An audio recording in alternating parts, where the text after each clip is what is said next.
Hello and good evening. Welcome to this evening's BAFTA television sessions, Director Factual, supported by TCL Mobile. This is the second year that TCL Mobile have supported these virtual sessions, and we are very grateful to them for their continued support. My name is Emma Morgan. I'm the Creative Director at Lion TV, and I will be your host for tonight's event. This virtual series celebrates the nominees from this year's Virgin Media British Academy Television Awards and the British Academy Craft Awards. Some housekeeping before we start. You can join the conversation on social by tagging @BAFTA. And if you have any questions, please use the Q&A function if you are joining us on Zoom. If you are joining us on YouTube, please put your questions in the chat. There's closed captioning available now, which you can turn on at the button at the bottom of your screen. So, with no further ado, joining us this evening, we have some wonderful filmmakers, the nominees for this year's Best Director Factual Award. So, first of all, we have Xavier Alford, the director of Locked In, Breaking the Silence from Storyville. We have Teresa Griffiths, who directed Lee Miller, A Life on the Front Line. Deeyah Khan, who directed America's War on Abortion. And James Bluemel, I believe, has just joined us as well, who was the director of Once Upon a Time in Iraq. So I'm going to hopefully see if I can get us all on gallery view so I can see who I'm speaking to. Hello, welcome everyone. Thank you so much for joining us tonight and congratulations on your nominations. What we'd like to do is treat this very much as a conversation between the four of you, talking about the craft of approaching all of your very different films. But what we do to start off with, maybe if you could all just tell us where the films originated from, how you were involved at the beginning of the germination of the idea. So should we start with you, Xavier, because obviously your film is incredibly personal. What started it? What made you decide to go, and how was that process to get it commissioned? Well, God, I had this diagnosis years and years and years ago, sort of 10 years ago, and at the time it felt like quite a dramatic thing going on in my life. And my wife, Anna, mentioned maybe making a film about it. So I thought about it then, but didn't really. I knew what making a film would involve. It's quite exposing, and I knew I'd have to really go for it if I did. So then I got to the point where my good hand started to get bad, and the last film I made, I did wonder whether it was the last film I'd be able to shoot. So the film before Locked In, I just didn't know if I'd have another film in me to make in that way, and that's the way I've always made films, is shooting them myself. So I thought, look, I better have a go. Anyway, it's actually at the last film I did was Drugsland, and actually at the BAFTA Craft Awards in 2017, I bumped into Mandy Chang at Storyville, and sort of took the opportunity to tell her about this idea I had for a film, and I was quite amazed at how enthusiastic she was about it straight away, and that filled me with confidence to try and take it further and take it seriously. So that was the beginning. Did she sort of fund a development, or did she sort of say put in a treatment? How long did it take before you start your film in such a personal way? Did you just start shooting before you were commissioned, or were you commissioned before you started filming? We've got a bit of development money, a small amount of development money to make a taster, which involved filming at home, and then I did a quick bit of research and found a couple of people that I could go and visit and film. I didn't really know what the form of the film was going to be or anything like that, and kind of didn't want to. And Mandy was always encouraging me, not just Mandy, Sasha Mertzoff as well, always encouraging me to be creative and think differently and explore methodologies, but also just get a taster tape out there, and there there was some resonance in the taster tape that worked on people. It wasn't brilliant, but we did end up using bits of it in the finished film. But A few of the sort of kernels of ideas were in there actually that we went on to develop, and then it was a case of getting more money from the BBC and Doc Society, BFI Doc Society, and the Wellcome Trust, and between the three of them, we had our film funded, not all at once, and the money was given out in chunks and things like that. So because I think they're aware that it's also a bit of a high risk film, I'd say, to make. It's a very rare illness, and was going to rely on me going through with it.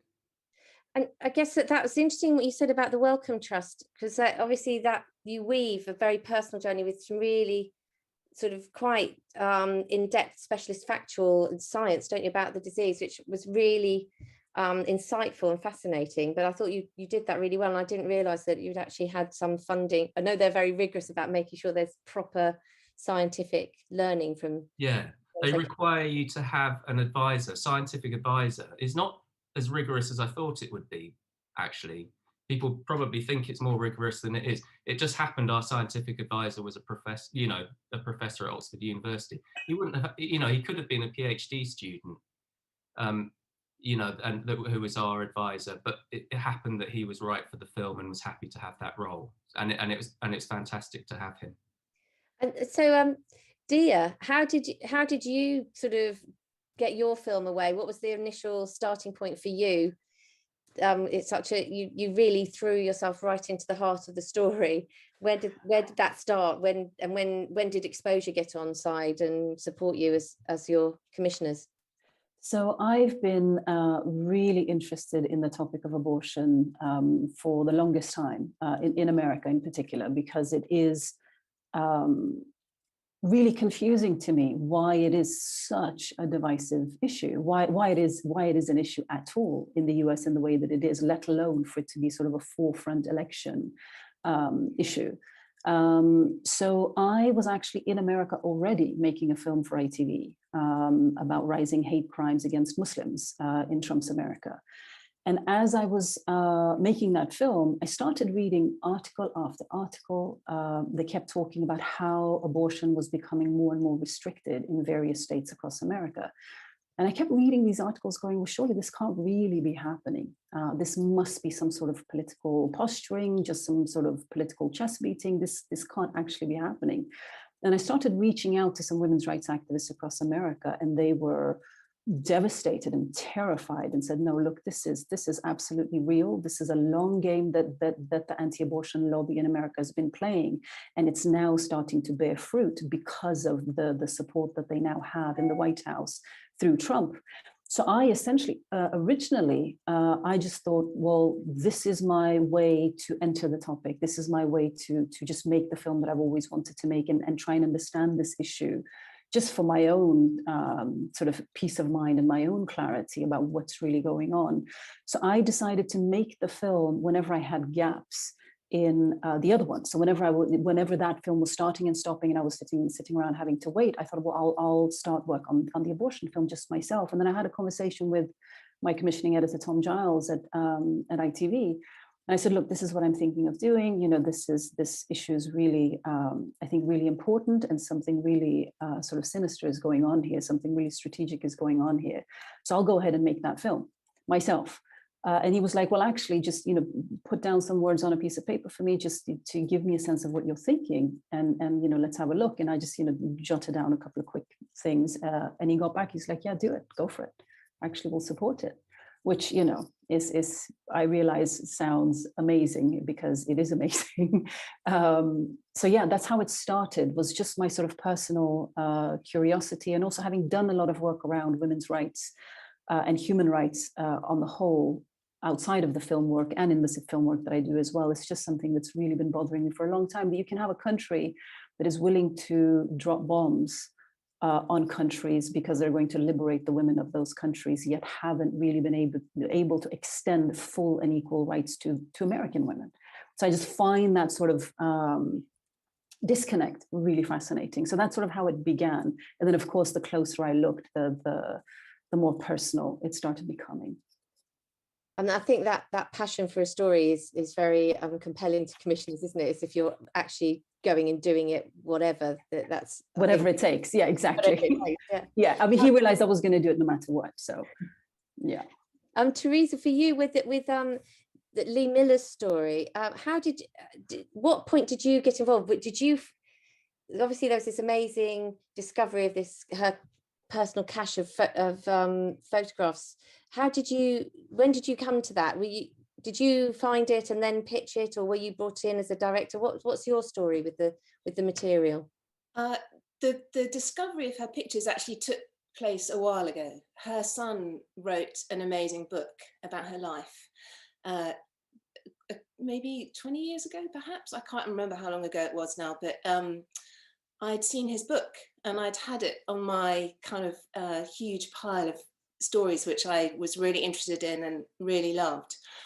So it was on her story had been on my radar for a long time. And then I made a film about a painter called Leonora Carrington.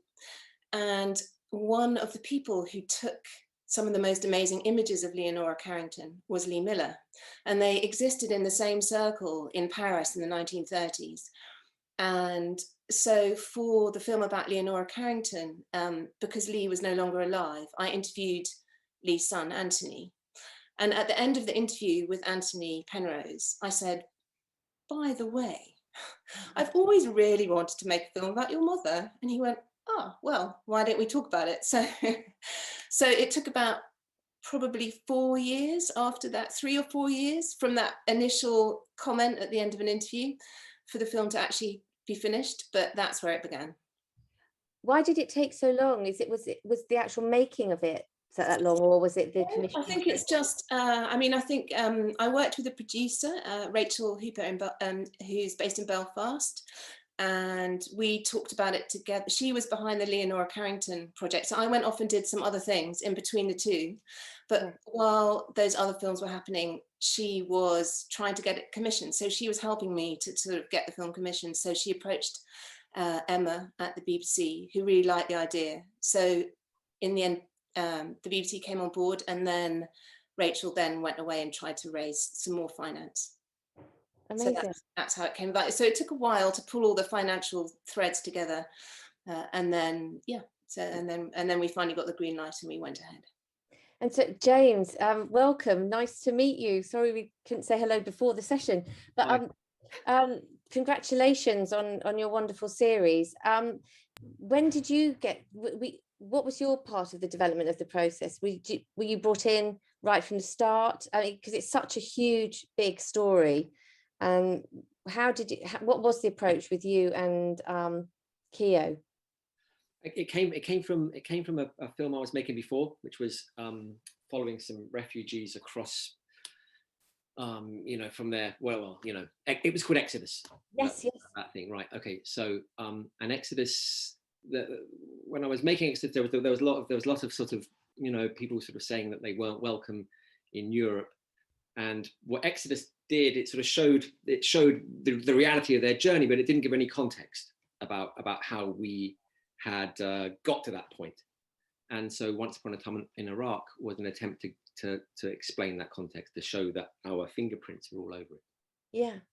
And so were you involved right from the start of the development? How did that development process work? You'd made Exodus, and then I guess you were already in dialogue with the BBC and said, look, I want to do this big piece, or? Oh yeah, I see. Yeah, I think it happened like, so what do you want to do next? What are you interested in? And it was really hard to let go of Exodus. It was difficult, but I didn't want to do Exodus, the third series, because nothing had really moved on. But I didn't want to let it go. So I sort of suggested this as an idea. And I don't really make past tense films, so I was surprised that they went for it, but they did. And I guess so, moving on from the sort of it's commissioned and you've got this huge story to tell. What was the process for you? Because obviously it's past tense and you've got amazing archive, amazing contributors. Watching the series, you sort of, as a viewer, you're thinking, where did you start? Well, how, you've got some of these really incredible characters that are also placed in your archive. Did you find the characters and then look for them in the archive, or did you find them in the archive and then hunt them down? What was your process for sort of piecing it all together, or was it a mixture of all of those? I mean, it was a mixture, and so all sorts of errors and luck is involved. You know, Yeah, yeah. Sometimes they come from the archive, and you think, you know, they would be fantastic to find. Sometimes they come from like Waleed, for example, came from the fact that you know, I read about there was a heavy metal band in Baghdad during Saddam's time, and I just thought, look, if you're in a heavy metal band, you're bound to be interesting, right? You're bound to be interesting. What the hell is your story? And his story was that, and with him came a whole sort of cachet of rushes that we could track down. So I mean, I didn't go for him because of the seeing him in archive, because he's I went for him because he was in a heavy metal band, and that made like 30 seconds of the actual series, but that was why I went for him. Because he's a fantastic narrator for you, isn't he? I mean, he's just so articulate. I mean, that was a good hunch you followed. Yeah, he's amazing, and I think maybe I think I had watched quite a lot of films about the Iraq War, and no one had ever talked to someone even nearing Waleed, and I just thought, I mean, if you've got the gumption and the sort of and the personality to be that person, then I think you're going to be interesting. Yeah, amazing. And so and then so one of the things we were going to talk about, it was sort of how you treat your contributors. So obviously all of you in your way have contributors in a really sensitive situation and part of their life, or their relatives of, you know, they're talking about things that have happened to people very close to them. What was your process with how to treat your contributors? Some of those interviews of people talking about really traumatic experiences, going through that again. What was your process with that? Well, when I guess you had a lot of very excellent producers working with you, didn't you, to sort of look after people? It was a good team, and you know, when you ask someone to, you're asking them to open up those memories, and those memories are sort of housed in a box, and they don't often go there, and they want to go there for the right reasons. And actually, I found that lots of people did really want to go there. They just were kind of waiting to be asked sometimes. Yeah. And therefore there's a sort of, you feel a responsibility to try and get it right and tell those stories properly. I found I don't really know. I mean, I gave people lots of space to talk in terms of time. It's very difficult if someone's just explained that their brother died. It's hard to go, okay, let's take a 5-minute break and we'll come back. Just you know, you've got to take a, you know, let's stop there for the day and make sure you've got that time in your schedule to sort of accommodate people's emotions a little bit. How long did those interviews take? Well, I mean, Waleed's was spread over, you know, 4 days. Most of them were spread over a couple of days. Yeah. And I didn't before I met them, I met them all before we cast them. So, you know, I went out and in that recce period, I would meet everybody before we decided on the cast. And I kind of talked about lots of other things other than their actual story. So the first time they're telling that story is in that space. So I think that also helps maybe. Amazing. And so with you, Xavier, when you were looking for your extra contributors, you've got your own personal story to tell, but you had some really delicate medical stories of other characters that you had to go into. And you don't do big master interviews. It's very much you're sort of in the moment with them, isn't it? So how did you find them? And it felt like you went on quite a journey with them as well. Those relationships evolved over quite a time. How did you make that decision, and how did you find them? God, there's so much that went on and to unpack. But I mean, I was working with a producer called Poppy Goodhart who did most of the looking for contributors. I mean, I did, before she came on, I did a sort of, you know, the usual things of asking the relevant charity to put a letter out on a newsletter and things like that. But there was a difference between people who had this illness. It's a really rare illness, you know, and within the illness and the syndrome, there are rare versions of it. And one of the challenges was to find someone who had exactly what I had. And actually I was resistant to that because I knew it would be really tough to, but I also knew that was possibly where the film was going to end up. And Poppy was just brilliant. She went and found people and didn't necessarily tell me about all of them. Told me at the right moment, like, I found someone with your exact illness and he's older than you and had it longer than you, which you know, was a sort of, you know, maybe think about it before you rush off and film them kind of thing, which was good. And then that needed to be part of the film. But the thing that we really wanted to find on top of people who were in recovery was somebody who was actually going through a sort of live acute attack of the illness, which is what we found with Rob. Yeah. And you know, that's incredibly delicate access, and we approached about 40 hospitals and tried to explain what we were doing, and that in the event of somebody arriving with this illness, we'd like to hear about it, and we'd like to ideally try and speak to the person before they lose the ability to communicate. So asking a lot of an ICU whose primary objective is to keep somebody alive and then make them better. But we had a particularly good relationship with the hospital in Wales, a fantastic press office. Poppy'd done amazing work with them, and then we got the call while we were filming somebody else in Darlington, so we had to go all the way down to South Wales. And there he was, and unfortunately he had just lost the ability to communicate. The day we met him, actually, he was unable to really communicate beyond the wink. So, you know, God, it's really hard. And of course, we had to talk to, you know, we obviously talked to all the medical staff and the family and everyone, and explain to them that if they're not happy with what we do, I really meant it, you know, we will destroy these rushes, and it's incredibly delicate what we ask, but we would like to give you a voice, and we'd like to give him a voice. You know, he can only wink yeses and nos at the moment, but he can still have a voice on screen. And the family all agreed that he would want to do this because he would want to raise awareness. He'd want something to be going on, and would want to help.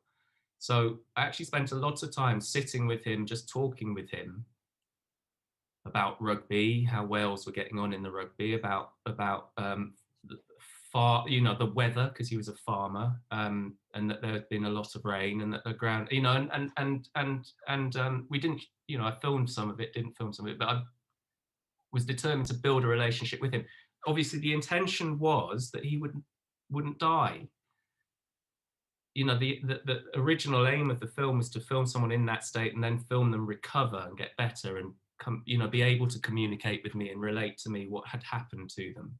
And that, you know, was really hard to find. And obviously when he died, it completely changed everything.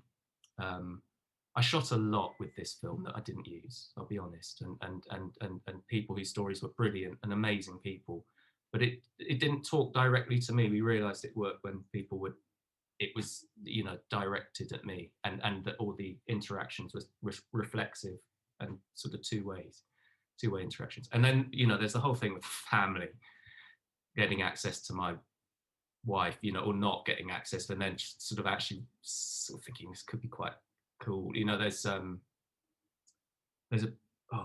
couple of films and a couple of places where people don't appear, like Tom and Jerry was how I described my wife. The Tom and Jerry's owner in Tom and Jerry. You only ever see her. Stocking legs. Yeah, exactly. So I kind of liked that idea in the end. But you know, I won't get access to her in the way I might ideally want. So, but I want her to have a voice in the film, and she wants to have a voice, I think. Anyway, we got there in the end. It was a very interesting portrait of a marriage in that way. I thought that was really. It made it feel more honest, I think, ultimately. Yeah. I had no idea that would be how it would feel when I was making it. I can't say that I'm was aware that that would happen in that way. But I think it really did. It was really satisfying when we did do it. Teresa, what I was really interested in your film, that there was obviously people who knew Lee, and there was but also you had people who have been really inspired by her. I thought that choice of those contributors was really interesting. How did you put your cast together? What was your process?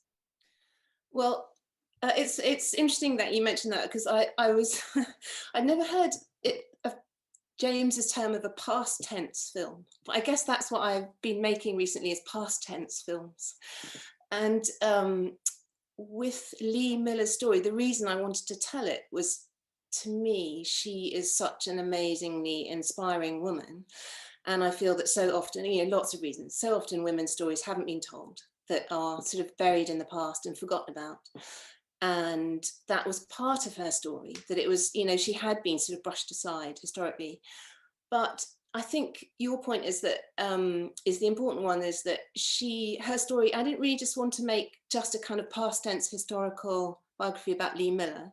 What I wanted to try and find a way of doing was to say, look at this amazing woman's story and look at the people whose lives she is inspiring today, and how relevant her story is to the things that are still going on today. So if you haven't seen the film, so Lee Miller had numerous different incarnations. So she was a model, she was a war photographer, she was an artist, she was a surrealist photographer, she was a model for her father, who was a photographer. So I picked bits of her life that particularly interested me. So for example, starting at the beginning, the fact that she'd modeled for her father in the very early days of photography, and he'd taken these what now perhaps look very controversial images of her naked as a teenager. I thought that was completely fascinating, and they're quite, it's quite hard to get your head around those pictures. So I really wanted to find someone who could say something interesting about those images. So I was particularly interested in the photography of Sally Mann, who took pictures of all of her children in a very sort of honest and exposing way when they were quite young. And she got into a lot of trouble for that in some quarters. So I thought how interesting it would be to try and talk to one of her children. So I tracked down her daughter, Jessie Mann, who was one of her primary models as a child. I mean, she photographed all her children throughout their childhood. And Jessie was quite hard to track down, because she has modeled for other people, but she does nothing remotely like that anymore. Anyway, I tracked her down. I sort of slightly stalked her on the LinkedIn and Facebook, and I finally, I got a little message back going, "Hello, yes, this is me." And so we started a conversation, and when I made contact, I said I was making a film about Lee Miller, and she went, "I love Lee Miller." so we started a conversation, and I thought she was fascinating, because she was able to look at the pictures that Lee's father took of her, and had a completely surprising and interesting perspective on, in those photographs, which some people, and I think her son particularly, feels quite uncomfortable about. Jessie Mann was able to look at the pictures and go, actually, I see an artist. I see an artist and a collaborator in that young girl who's modeling for her father. That was her opinion. But I thought it was important to have that perspective, to have a different perspective on those images. And then when it came to, Lee's war photography, I read a lot and looked at a lot of imagery particularly by women war photographers, and spent a lot of time sort of thinking about that. And then I read Lindsay Daario's book and thought it was so insightful and brilliant. I thought, well, I'll approach her. And again, she was great, and she was able to kind of deliver her own very personal 21st century perspective on what it's like being a woman on the front line taking pictures. And that to me was, illuminating in terms of another way of looking at what Lee Miller did so long ago, where she was so pioneering. I mean, she was the only one of the very, very few women who went and took pictures at that time like that. So, to have, to look at Lee Miller's photographs of the concentration camps, and I think she was one of the very first people to walk through the gates of Dachau.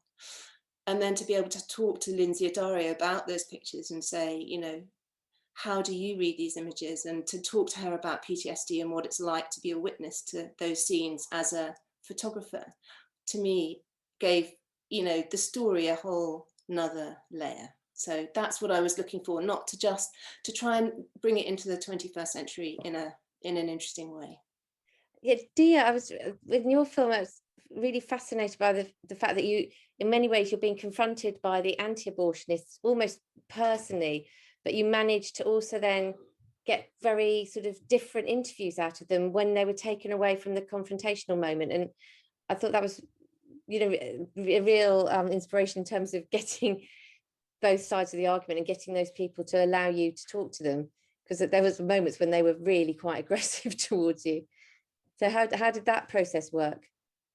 So I've done a lot of filming with people who are, you know, quite problematic, in the sense that I've filmed with, you know, armed militias. I've filmed with white supremacists, with, you know, jihadis, and people that would ordinarily be difficult to sit down with, especially for a woman with my background. And what I found really interesting is the anti-abortion activists and sort of the fundamentalist Christians in America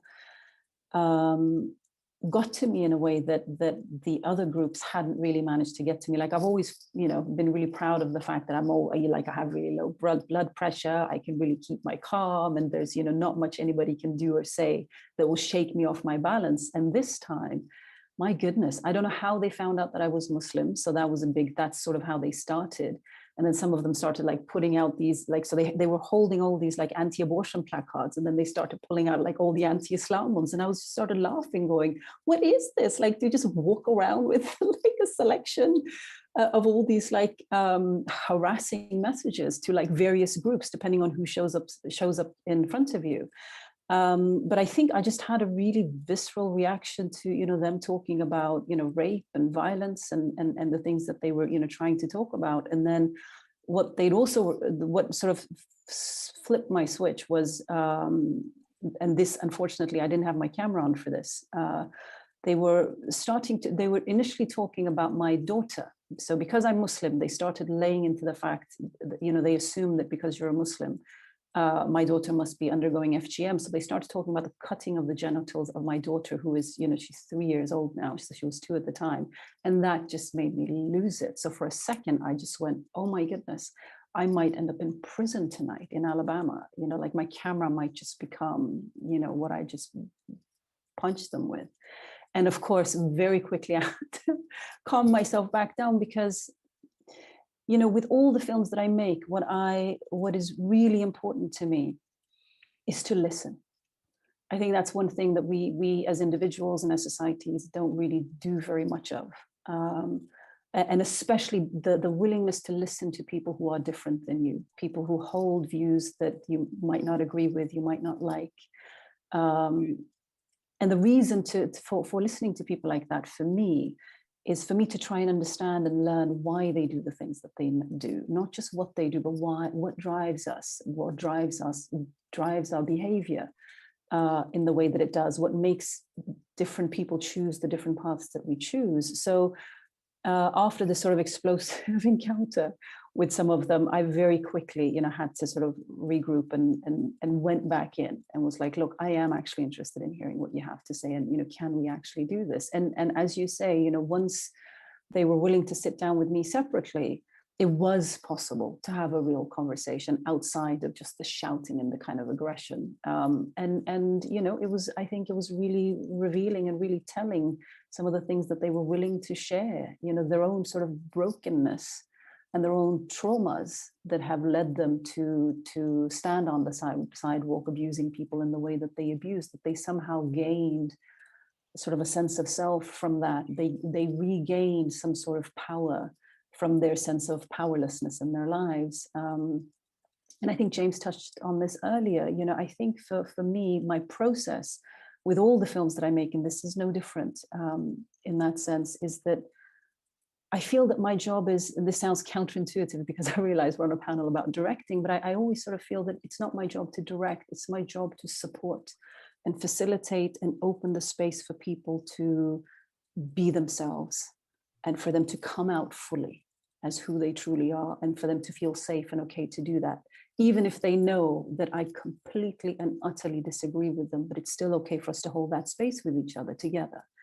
And you know, so I think bearing witness and being willing to sit and listen without judgment, I think is something that's really important for me. And also in terms of access, I've from the very first film that I ever did to this film, I have always found the people that I want to include in the film and done all the kind of relationship building with them myself, because I really want that intimacy and that trust and that relationship between us to be built as early as possible. Because part of the point of the films that I make is to try and document, I think, that evolving relationship and that evolving kind of opening of a person, where you see that that's the truth. Now he's finally being truthful. They're finally willing to reveal themselves, and all the kind of the masks in a way sort of start fading away. So that's really important to me. And so because of that, I never, and I'm so grateful to ITV for being patient with me and sort of allowing me to make the films in the way that I make. But it is I never pre-script anything or pre-structure anything. I meet people and find people and meet people through more people, and then just start documenting that process and allow the film to sort of become what it's going to become, rather than making it into what I think it might be, because then I don't learn. My whole point of making films, sort of selfishly, is I want to learn and I want to understand people, I guess. Yeah. James, with your sort of series, obviously the you have 5 chapters. When you started out, how much of that process was more like Deeyah's, that you were like, I know there's this big story I want to tell, and you let those chapters sort of emerge? How did you structure the series in that way? Oh my God. Did it all emerge in the edit, or did you sort of know that, that obviously there's a sort of chronological time, but they sort of went into such interesting different chapters? Yeah, I suppose at the beginning, no, I didn't know.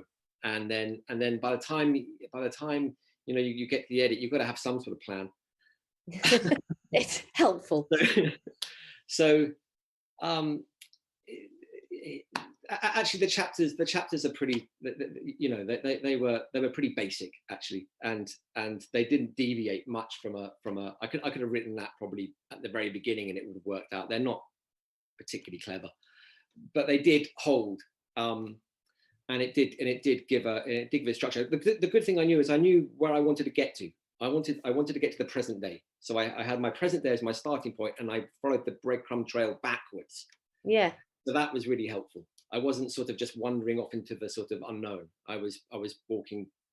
I knew where I was headed, and I kind of knew where I was beginning in 2003, and because of that, it meant I could discard certain stories. I certainly didn't want to be lumbered with telling the definitive story of the Iraq War or anything like that. So it was just, I just wanted to tell this story, how we started here and ended there, and so having a beginning and an end point was, hugely helpful. And how long? I was just looking at the credits again, and I'm probably getting wrong, but how was the process of the archive search? Because the archive is so incredible. Who helped you with that, and how long did you spend getting through all that archive? Well, he just made a very really, really, really good hire. Yeah. And the archive producer Miriam Welsh is just so good at her job. And she kind of just takes that off your hands, and she goes, right, I found this and this and this and this, and I'm really excited about this, and I'm digging into these piles of drives here. Yeah, she's amazing. She's amazing what she does. So I just sort of went along for the ride on that one. It was great working with her. How long did it take to sort of before you? How long were you in the edit, and how long did you spend searching through archive? Oh, you ask these questions. I'm not very good at. I'm really hard to remember the time. It's just a long time. I know that Miriam started at the same time as me. She came on board at pretty much at the very beginning, and she left at the same time as me. She stayed for the entire time in the edit, and so it was really good to have her and that sort of continuity. I mean, I don't know, those edits, time's a weird thing. I just can't remember. It's long. Everything took long. I don't even know how long the project took in the end. Like, was it 2.5 years, or was it, yeah, something like that? I can't remember. Maybe it's more. I'm not. I need someone else here to tell me. To remind you. Yeah. Teresa, what about you with how did you make your selects? Because I'm imagining there was just a wealth of amazing images that you could choose from, but the ones you selected were very striking. And, you know, there's some that are really iconic, like her in Hitler's bath is obviously a really iconic image, but there was sort of seeing her life pan out through those images was really amazing. Yes, I mean, her son discovered 60,000 negatives in the attic, so there's a lot of pictures that she took, and then of course there's the pictures that were taken of her as well. So it's kind of half of her life is, you know, modeling for her father, modeling for Vogue magazine, modeling for, you know, Man Ray in Paris in the 1930s, and then walking to the other side of the camera and starting to take her own pictures as a kind of surrealist artist, as a fashion photographer in Vogue in Paris. So there was, in a way, the problem with Lee Miller's story is there's too much story. I mean, there's always too much story in every story that anyone tries to tell. There's always too much. It's what to leave out. So I guess my choices were that I kind of loosely knew which aspects of, I mean, like, again, I had to focus in on different bits of her life. I could have made a sort of 5-part series about Lee Miller just because every bit had a whole amazing wealth of story. So I picked the elements of her life that I wanted to talk about particularly, and then I focused in on which particular photographs to me were the iconic images of that moment in time. So it's kind of almost like actually I had a very good exec producer, Angus McQueen, and he said in quite an early conversation, he said, you know, by the end, you know, you want to have planted sort of 10 photographs in people's mind that they remember and that they take away from that film. And some of them are the obvious ones, like a picture of Lee Miller in Hitler's bath. You know, it's like, it's hard to forget that image, but it's kind of trying to pick the ones that particularly resonate. And for me, that I think you could build a story around the image. So that's what I was trying to do. One of those early pictures by her dad, I think, are very, I won't forget those easily. Yeah, I know they're extraordinary images. There were lots of them, but I tried to sort of pick a handful that, to me, she has a very direct gaze into the camera, and I was sort of trying to find the images where it felt like, you know, she was looking right back at you, because that's part of who she is, I think, really strongly. So, Xavier, I was wondering with you, there's a lot of so much, you know, there's the big story of going in to research the disease, or but there's also a story of your family's life, and there's a lot of repeated use of sort of your wedding videos and the images of your kids.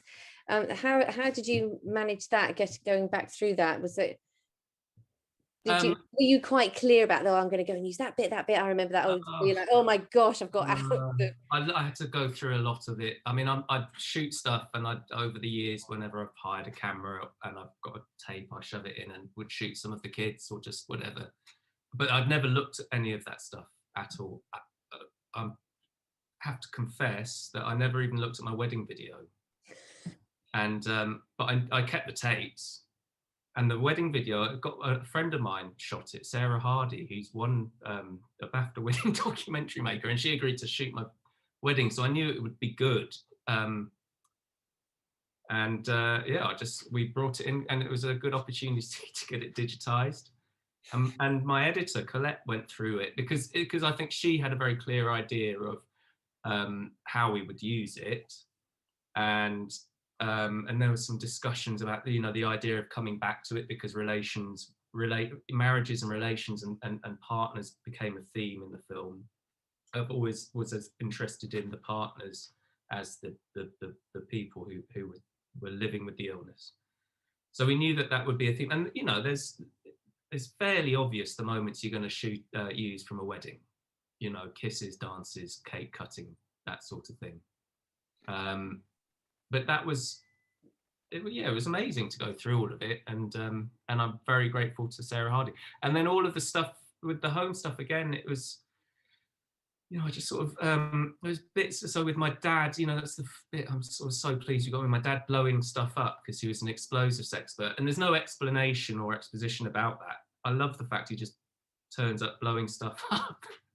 And that was just something that I shot because my dad was a character. He was getting to the age where he wouldn't go and blow stuff up for much longer. So I thought I'll go, and I did, yeah. I just did a day's filming, and that found a use in the film, and all these bits and bobs with the kids. And I asked friends for photographs. So some of those photographs of our life, they're not, because I'm not a big taking photo. When I go on holiday, I don't take photos. I do since making this film, I did. But before that, it was a holiday from cameras as well. So I would not, there wasn't much. So I had to ask other people. It was great fun and poignant going over it. I have to say, it sort of prodded like, oh, look, you know. Look.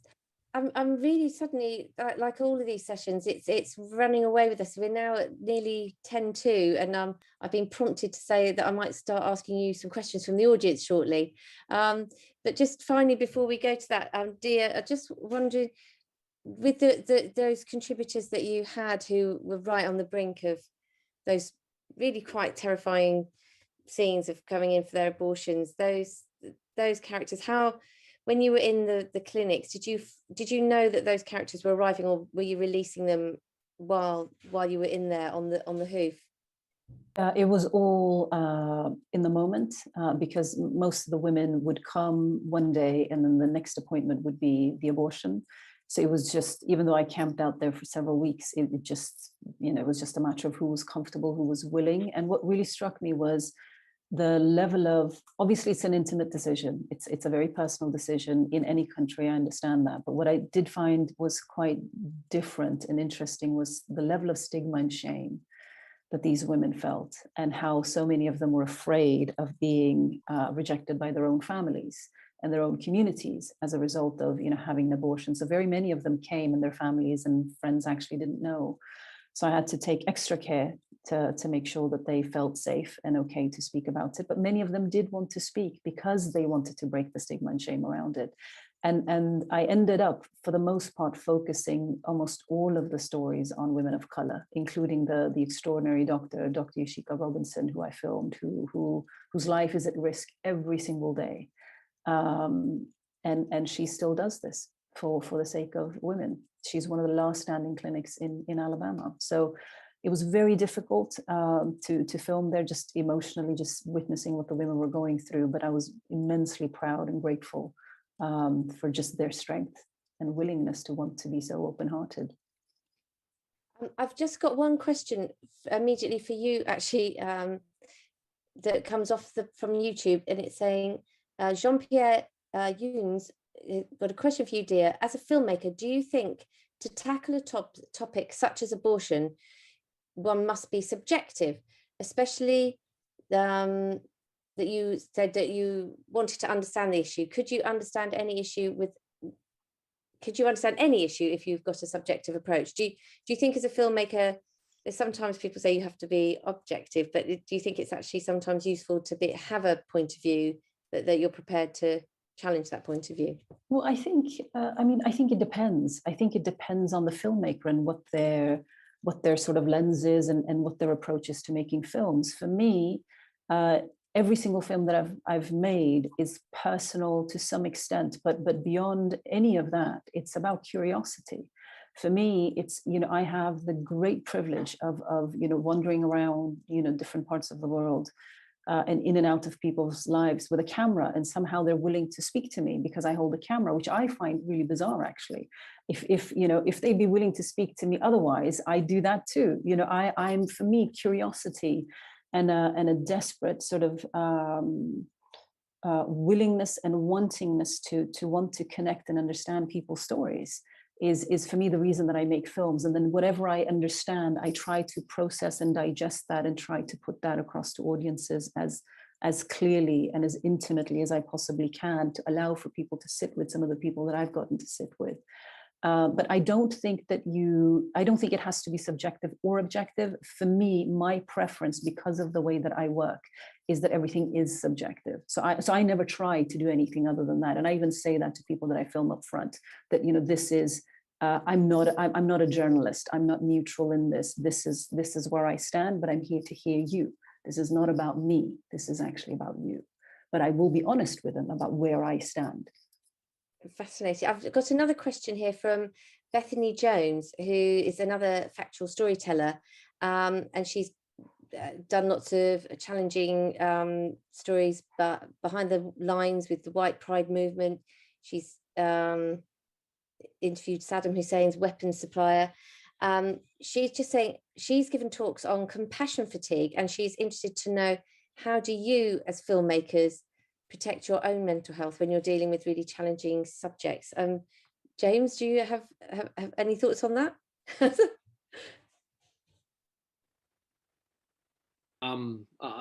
Yeah, I do have thoughts on that. I mean, I don't. Oh, hang on, I said that quickly. Actually, do I have thoughts on that? Yeah, when I'm making Exodus, you know, there's a massive difference. I've got to film people getting and risking their lives making a crossing, and I know I can get a ferry. I don't find. I'm not worried so much about me, and when it gets a bit hard, I mean, I guess we go to the pub and we drink, right? I don't know how we do it. We all cope in different ways, I think. I'm not the best person to ask about that. No, it's interesting because actually I think probably as program makers we don't necessarily think about it, Yeah. But we're as an industry we think a lot now, which is a good thing, about our duty of care to contributors, but also, you know, quite often we're putting ourselves in positions where we're seeing sort of quite challenging or traumatic things. Can I say something on that? Because I think that a previous series I worked on, Drugsland, where we had to film lots of heavyweight drug use and quite witnessed quite traumatic things.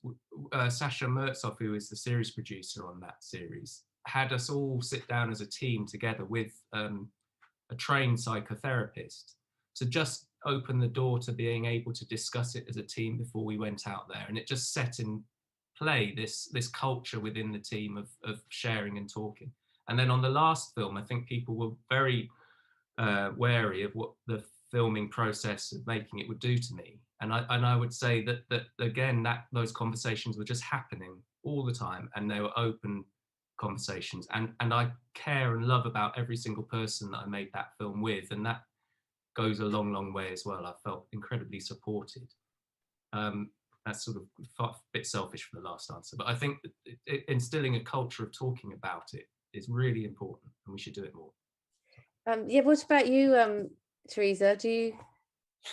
I don't think I can really answer that question in relation to the other filmmakers in this panel. They're all people who've kind of sort of operated in a totally different sphere from me. So they've been, you know, all of these guys have, you know, I'm telling my past tense story in this instance. So obviously there are always, I think, you know, they've all been really on the front line in different ways. For me, I think it's about, you know, it's about making choices about how you editorialize other people's lives. And I think that that's a really important thing to reflect upon for me. I think it's, you know, that's the big question.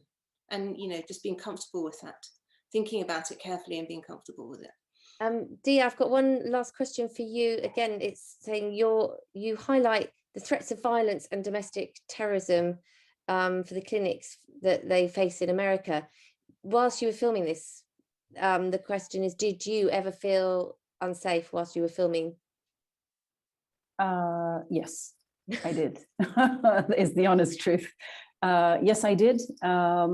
But that's also that's the intention of the incredible kind of physical and verbal kind of attack and the threats that they came with towards me, not just the other women and the abortion providers. So again, because I have filmed with white supremacists, and I found myself in some very, very dicey circumstances in the past as well.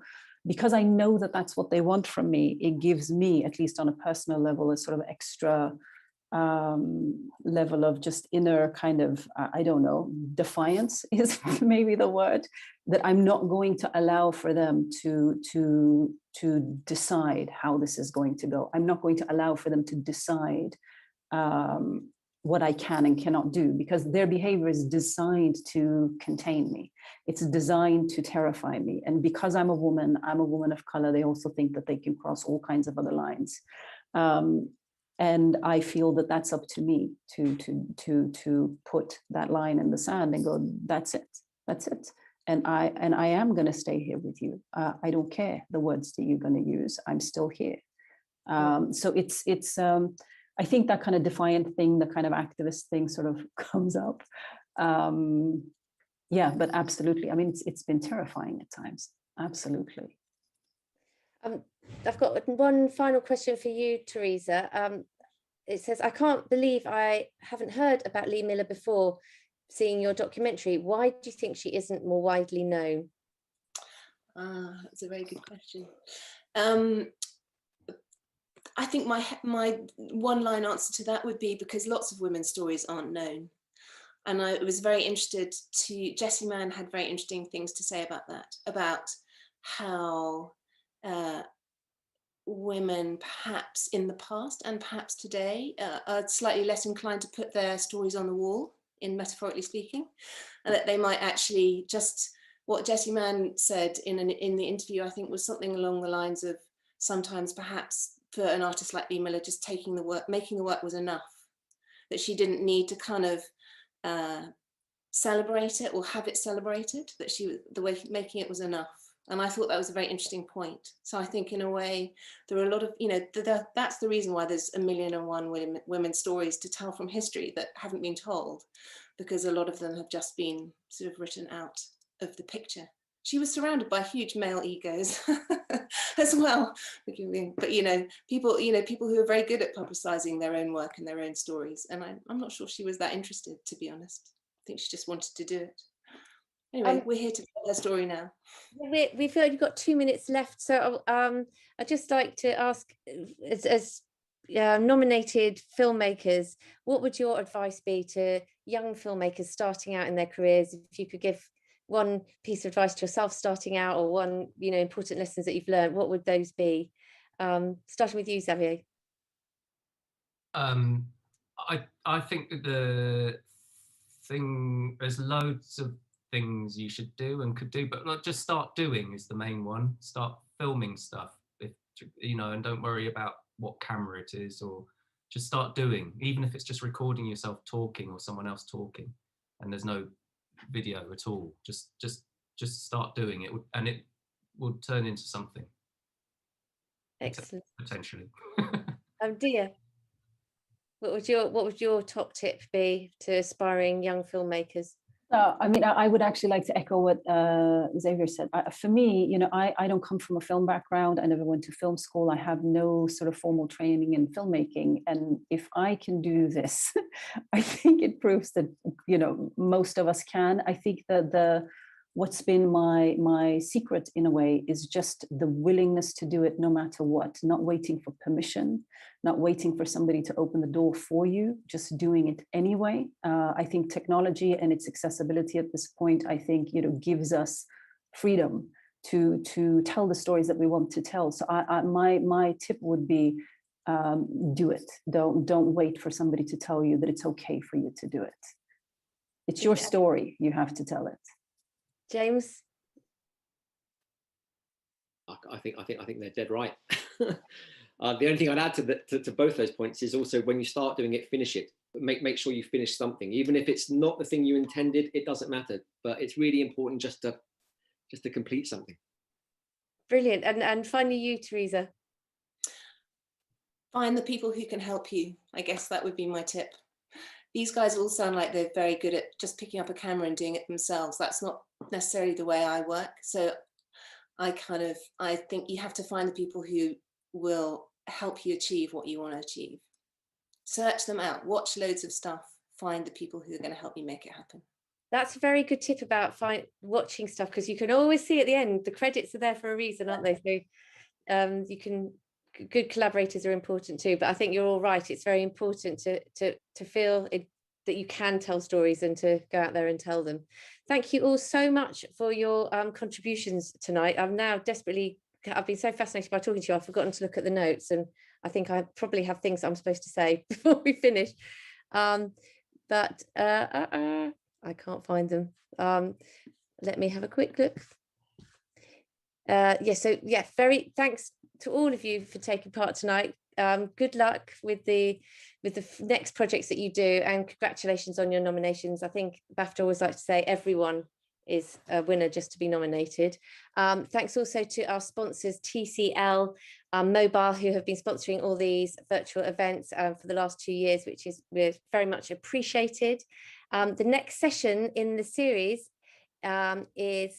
is the visual world of small acts, and that's taking place next Tuesday, the 25th of May at 7 p.m. UK time.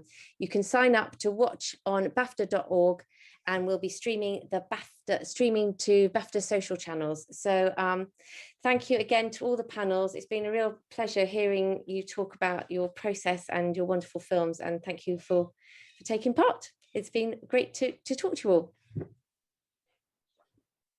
Thank you so much.